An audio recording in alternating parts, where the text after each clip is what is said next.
For tens of thousands of years, fishing was a necessity for communities to feed each other and supplement the crops that farmers would be growing, helping us build civilization. But as we evolved, fishing evolved with us too, partnering humanity as a recreational activity for hundreds of millions of people worldwide.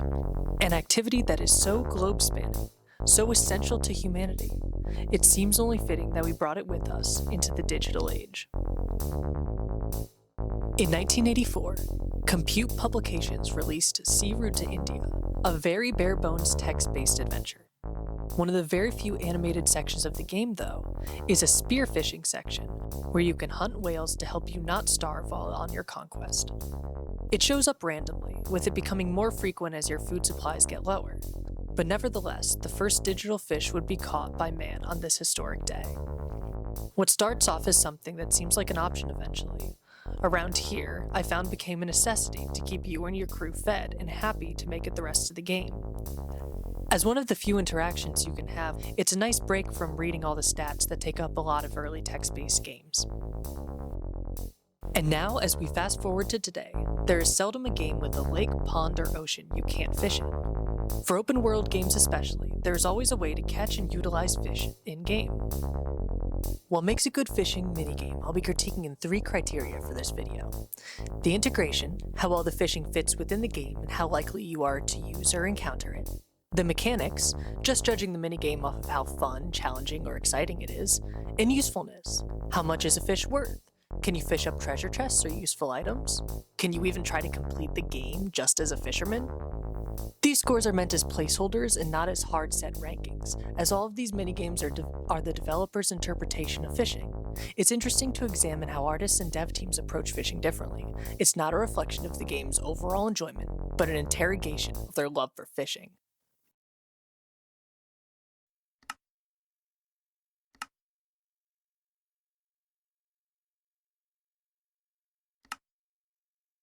Minecraft had over 173 million active players in 2024. I don't think I need to overstate the cultural impact that Minecraft has had since its release. It's a once-in-a-century game, but does have once-in-a-century fishing. In Alpha Update 1.2.0, it added classic staples of Minecraft like the desert and tundra biome, as well as the nether dimension, though it was pretty bare at this point. Alongside these updates was also the addition of the fishing rod, which allowed you to fish in adjacent blocks to a water source, even just a 1-block hole. It operated on a simple chance per tick percentage that would allow the game to tell you when you caught a fish.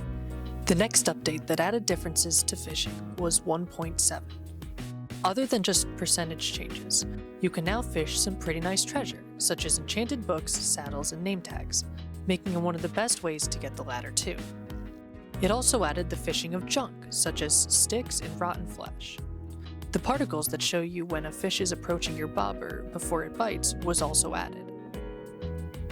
Something I didn't know until I researched this video, for you hardcore Minecraft lovers, there are 2 item lists of things that you can get while fishing. It all depends on if you're in the jungle biome or not. If you're in a jungle, you can get items like bamboo, bowls, and cocoa beans.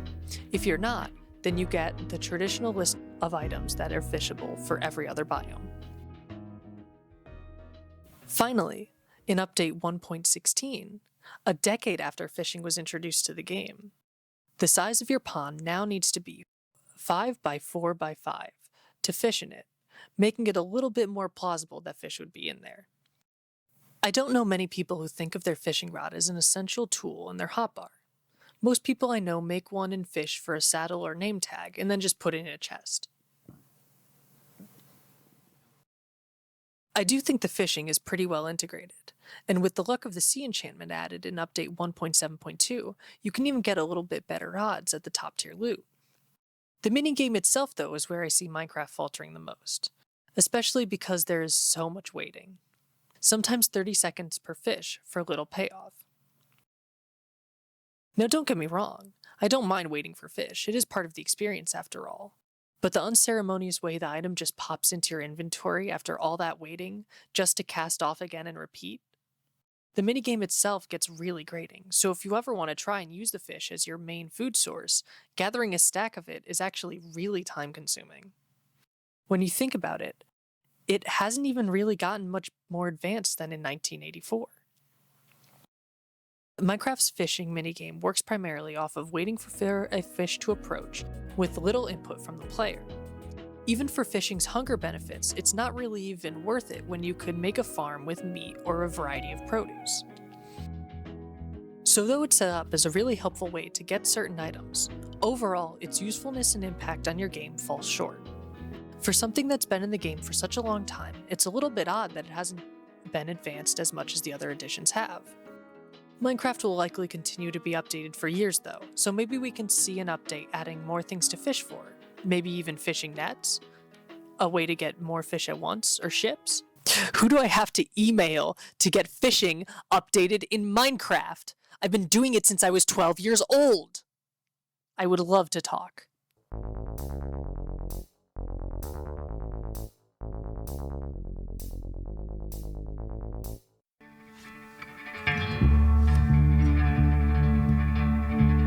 The Wild West twin to GTA, developed by Rockstar Games, Red Dead Redemption 2 was released in 2018 and considered one of the best games released that year. But I'm going to disregard the 50+ hours of award-winning gameplay to talk about its fishing minigame. Fishing was a new addition, left out of the original Red Dead Redemption, so the pressure to deliver was high. This huge map has plenty of bodies of water that you can fish in, though there are only 15 types of fish you can catch. In the Red Dead Redemption 2 story mode, you can first unlock fishing by receiving the Chapter 2 mission, A Fisher of Men. The tutorial consists of you teaching fishing to a young Jack Marston. In Red Dead Online, you can buy the fishing rod for $32.50 at any time from the catalog or the general store, though in my opinion, the company should hire a new advertising manager because the fishing rod is not well represented. As I mentioned, there are only 15 types of fish that you can catch, but each fish does have a legendary variant, and each catch varies in weight and size. The fish require different bait and show up in different areas of the map, which is a nice way to break up your gameplay and make the whole experience a little bit more realistic. Realism seems to be the goal that the Red Dead team had, and it really paid off. Not only can you cook and eat your fish for a boost in your character's stats, but you can also sell the fish for decently balanced prices, compared to the other ways you can get money in the game. There isn't an upgrade to the profession though, like if you want to hunt, you can become a trader. The minigame itself is realistic as well, with you needing to pay attention to the fish and if it's pulling away from you, but also reeling it in manually with the right stick.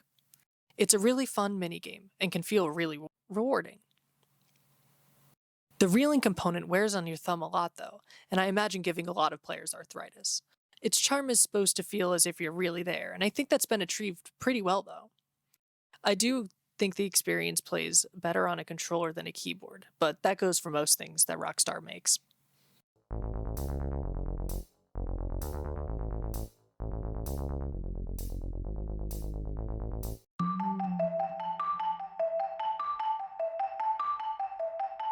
Palia is a newer game developed by the Singularity 6 Corporation. It's an MMO that puts you into a peaceful world, gives you property, and sets you free to do anything. Well, anything that falls within these 8 skills: foraging, hunting, mining, bug catching, cooking, furniture making, gardening, and of course, fishing. Your fishing guide, if you will, is this robot named Enar. He's absolutely adorable in my opinion. He's all about his oneness, which makes him like a big tin fishing monk. To me, he's one of the best characters in the game because it gives him a genuine reason for just walking around, fishing, and talking to players. It's not like he really wants to be doing anything else.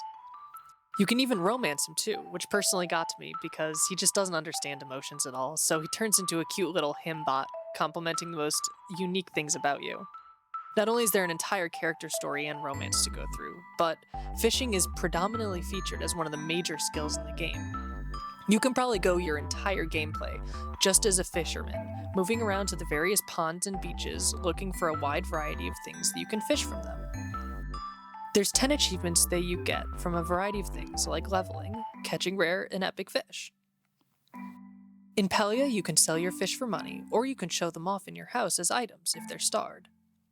I really like skill-based decoration items because it's a way for you to customize your home or base with unique items from your gameplay, not just a random furniture item you buy, but also something to show off how you play the game that can be seen by others. But it gets a little bit better.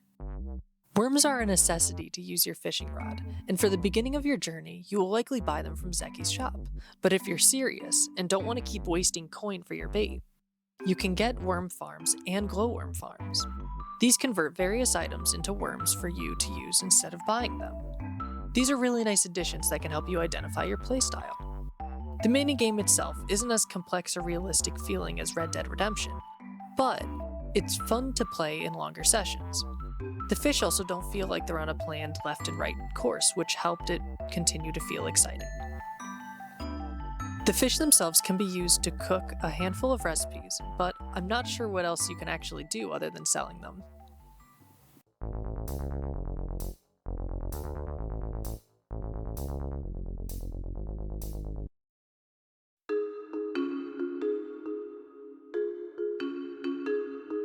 In 2012, Runic Games released Torchlight 2. It's a dungeon crawler RPG adventure that's really captivating. Its maps are fun and filled with enemies, and the look of the game is really pretty, and the lore is good too, though the hump to immerse yourself may get a little bit hard because of how much NPCs want to tell it to you.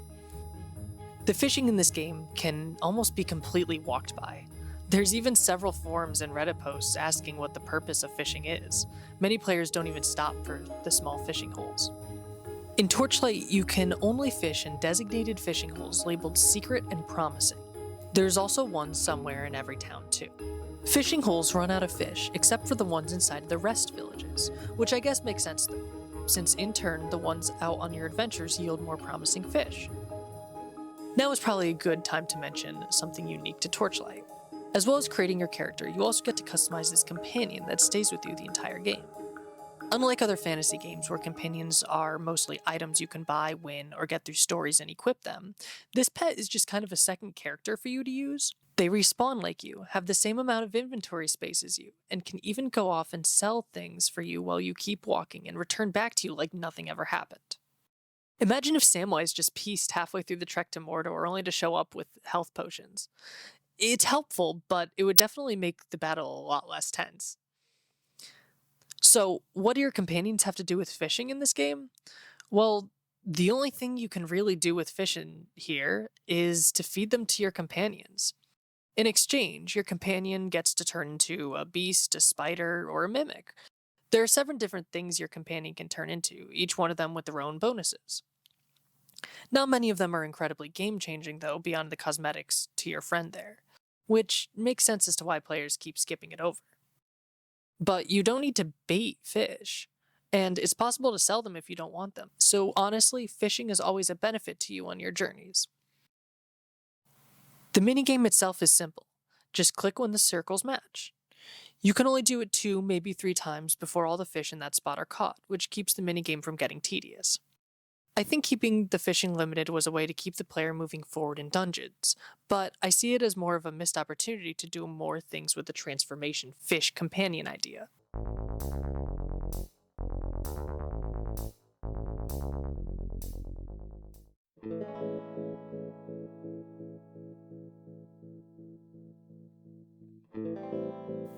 In 2016, Concerned Ape released Stardew Valley.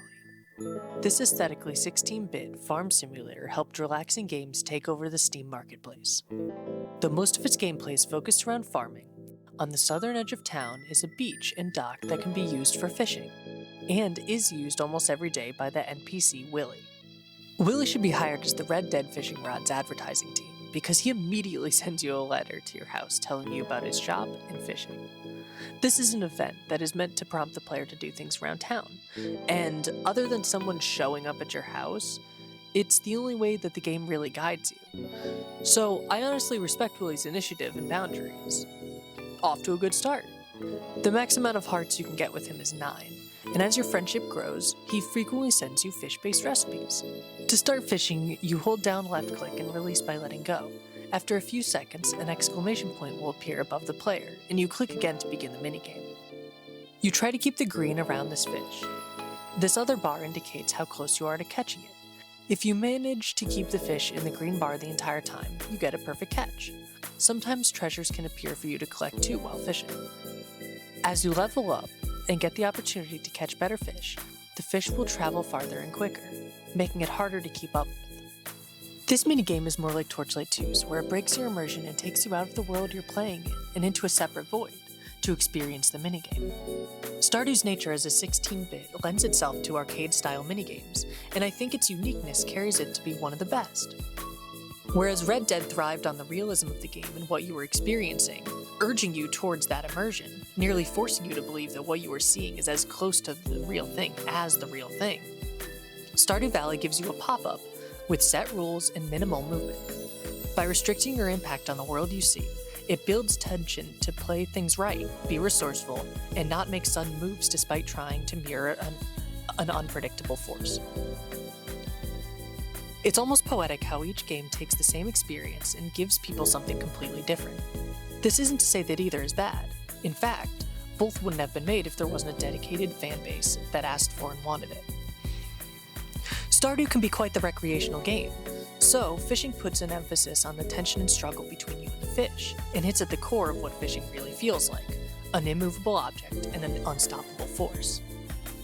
All this achieved while your character and line barely move.